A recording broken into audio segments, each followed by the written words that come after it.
皆さんご機嫌いかがでしょうか。本チャンネルでは数式モデリング技術の重要性を啓蒙する動画を配信しています。現在、異なる分野のネットワークシステムへ生物化学システム理論 BST を適用し、べき乗則型モデル式構築の実演を行っています。今回はロトカ・ボルテラ方程式を誘導することにより BST の素晴らしさを実感してもらおうと思います。次のことを仮定します。あなたは広い草原の一角にある家で長年にわたり生活しているとします。草原には多くのノウサギが住んでいます。また草原の近くにはワシが住む森があります。ワシは時々草原に飛来し、ノウサギを捕獲して餌にしています。すなわちここではワシは捕食者でノウサギは被食者の関係にあります。あなたは小さい頃からワシとノウサギを観察してきましたが、ある時から両者の数が年ごとに増減を繰り返しているのではないかと疑問を持つようになりました。そこでこの関係を BST により数式モデルで表すことにしました。最初にネットワーク図を作ります。ここではノウサギの数を x1、ワシの数を x2 とします。ノウサギは毎年子供を産み、その数を増やします。この速度を V1 で表します。ノウサギは自然死とワシによる捕食でその数を減らします。これらの速度をそれぞれ V2、V3 で表します。ワシもまた毎年子供を産み、その数を増やします。この速度を V4 とします。また自然死により数を減らします。この速度を V5 とします。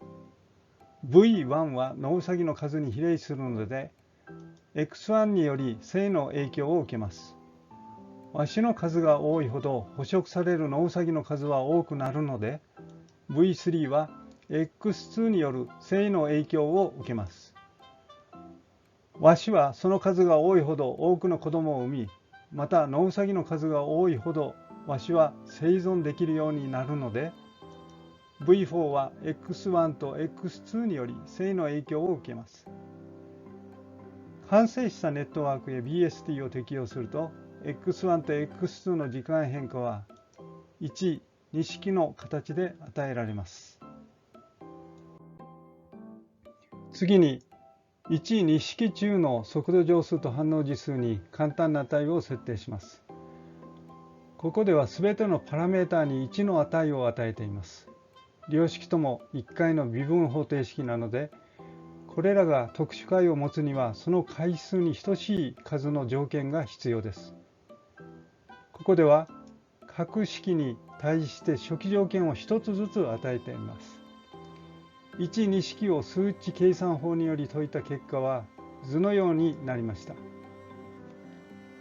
これよりワシの数はノウサギの数を追いかけるように変化することがわかります。よく考えてみるとこの結果は当然ですね。ノウサギの数が多くなるとワシにとって餌が増えるのでその数を増やすことができます。しかしワシの数が増えすぎると多くのノウサギが被食されるのでその数が減ってしまいます。これに伴いワシの数も減ります。そしてこの一連の変化が繰り返され、ワシとノウサギの数が長年にわたり振動してきたことがわかります。この結果を受けてあなたはなるほどねとうなずくでしょう。このような捕食者と被食者の関係を表す数式モデルをロトカ・ボルテラ方程式と言います。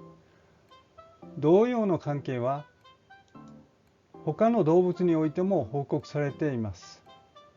このように BST によれば目の前で起こる現象に対して簡単に式を立てることができるので、これらの微分方程式を解くことにより現象の特徴を理解することができます。